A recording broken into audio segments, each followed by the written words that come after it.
America, Israel மட்டும் இல்லாம Iran நாடுகளில் நிலவக்கூடிய போர் பதற்றம் நாளுக்கு நாள் அதிகரித்து கொண்டே தான் இருக்கு. இந்த நிலையில மத்தியில நிலவும் போர் நிறுத்தம் தொடர்பான பேச்சுவார்த்தைய நாளைக்கு பாகிஸ்தான்ல நடக்க இருக்கும் நிலையில இரு நாட்டு பிரதிநிதிகளும் பாகிஸ்தானிற்கு படையெடுத்து வராங்க. இந்த நிலையில தான் ட்ரம்ப் இந்த அமைதி ஒப்பந்தம் நடக்கலன்னா போர் தொடங்கும்னு ட்ரம்ப் எச்சரிக்கை விடுத்திருக்காரு. இது குறித்த பின்னணி தகவலை தற்பொழுது இந்த காணொளியில விரிவாக பார்க்கலாம். நேற்று ஈரான் ராணுவம் ஹார்முஸ் பாதையை கடக்க வந்த ஒரு சரக்கு கப்பலை எந்தவிதமான காரணமும் இல்லாமல் திருப்பி அனுப்புச்சு. இது பலருக்கும் மீண்டும் போர் துவங்குகிறதா அப்படிங்கிற அச்சத்தையும் உருவாக்கிய நிலையில இன்று ஈரான் தரப்புல இருந்து முக்கியமான அறிவிப்பு அடுத்தடுத்து வெளியாகி இருக்கு. இதன் மூலமா நாளைய பேச்சுவார்த்தை காரசாரமா இருக்கும் அப்படிங்கிற எதிர்பார்ப்பு நிலவிட்டிருக்கு ஒரு பக்கம். இன்னொரு பக்கம் ஈரான் அரசு வியாழன்கிழமை ஹார்முஸ் நீரிணை வழியாக செல்லும் கப்பல்களுக்கு புதிய மாற்று பாதைகளை அறிவிச்சிருக்கு. 2 வாரங்களுக்கு நீடிக்கும் போர் நிறுத்த ஒப்பந்தத்தின் கீழே தற்காலிகமாக கப்பல் போக்குவரத்தை அனுமதித்திருப்பதாலும் முக்கிய கப்பல் போக்குவரத்து பாதையில சி மைல்கள், அதாவது கடல்ல வைக்கப்படக்கூடிய கன்னி வெடிகள் வைக்கப்பட இருக்கு.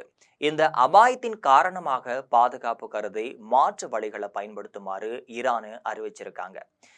ஈரான் புரட்சி காவல் படை வெளியிட்டிருக்கக்கூடிய அறிக்கையில ஹார்முஸ் நீரிணை வழியாக செல்லும் அனைத்து கப்பல்களும் கடல் கன்னிவெடி மோதும் அபாயத்தை தவிர்க்க முக்கிய போக்குவரத்து பாதையை தவிர்த்து மாற்று வழி பாதைகளை பயன்படுத்த வேண்டும் அப்படின்னு தெரிவிக்கப்பட்டிருக்கு.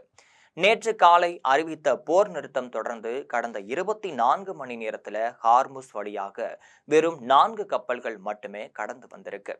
இதுக்கு நடுவுல தான் பயன்படுத்திய தானா ஈரான் ஹார்முஸ் வழித்தடத்துல கன்னிவெடி வச்சிருக்காங்க. ஹார்முஸ் நீரிணை உலகின் மிக முக்கியமான கடல் பாதைகளில் ஒன்றாக கருதப்படுது. உலகின் மொத்த எண்ணெய் வர்த்தகத்துல சுமார் 20% இந்த நீரிணை வழியாக தான் சென்றுட்டு இருக்கு. ஈரான் மற்றும் ஓமன் போன்ற நாடுகள் இந்த நீரிணையில் சில பகுதிகளை கட்டுப்படுத்தினாலும் இது பொதுவாக அனைத்து நாடுகளின் கப்பல்களுக்கும் திறந்த பாதையாக கருதப்பட்டு இருக்கு. இந்த நிலையில தான் இந்த போர் நிறுத்தம் குறித்து ட்ரம்ப் தனது பதிவுல அமெரிக்காவின் அனைத்து போர் கப்பல்கள், விமானங்கள், இராணுவ வீரர்கள், கூடுதல் தோட்டாக்கள், ஆயுதங்கள் போன்ற அனைத்தும் ஈரான் மற்றும் அதனை சுற்றியுள்ள பகுதிகளில் தொடர்ந்து நிலைநிறுத்தப்பட்டிருக்கும்னு தெளிவாக சொல்றாரு. ஈரானுடன் உண்மையான ஒப்பந்தம் முழுமையாக நிறைவேறும் வரை எந்த நிலை தொடரும் அப்படின்னு அவர் வலியுறுத்தியிருக்காரு. இந்த அமைதி ஒப்பந்தம் நடக்கலனா போர் தொடங்கும் அப்படின்னு ட்ரம்ப் எச்சரிக்கை விடுத்திருக்காரு. புதிதா துவங்க போகக்கூடிய தாக்குதல் இதுவரை யாரும் எதிர்பாராத அளவுக்கு பெரிதாகவும் வலுவானதாகவும் சக்தி வாய்ந்ததாகவும் இருக்குன்னு ட்ரம்ப் சொல்லியிருக்காரு. இந்த எச்சரிக்கை ஈரானுக்கு மிகுந்த நெருக்கடியை கொடுத்திருக்குன்னே சொல்லலாம்.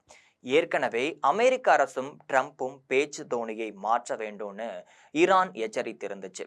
இதோடு ஈரானை மிரட்டி பயமுறுத்தி பிரஷர்ல தள்ளி ஒப்பந்தம் செய்து கொள்ள நினைத்ததால இந்த பேச்சுவார்த்தை எந்த இடத்திற்கும் செல்லாதுன்னு போர் நிறுத்த அறிவிப்புக்கு முன்பாகவே அறிவித்தது குறிப்பிடத்தக்கது. ட்ரம்ப் மேலும் தனது பதிவுல அடுத்த தாக்குதல்ல அணு ஆயுதங்கள் இருக்காதுன்னு, தாக்குதலின் முடிவுல ஹார்முஸ் நீரிணை திறந்து பாதுகாப்பாக இருக்கும் அப்படின்னு தெளிவாக குறிப்பிடுறாரு. இந்த 2 விஷயங்களுக்கு முன்பே ஒப்புக்கொள்ளப்பட்டவை என்றும் அதற்கு எதிரான எந்த பேச்சும் ஏற்றுக்கொள்ளப்படாதுன்னு அவர் தெரிவிக்கிறார்.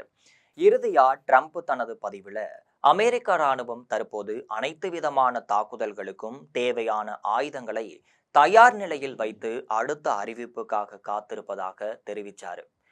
அமெரிக்கா இஸ் பேக் அப்படின்னு உறுதியுடன் தனது பதிவை முடிச்சிருக்காரு.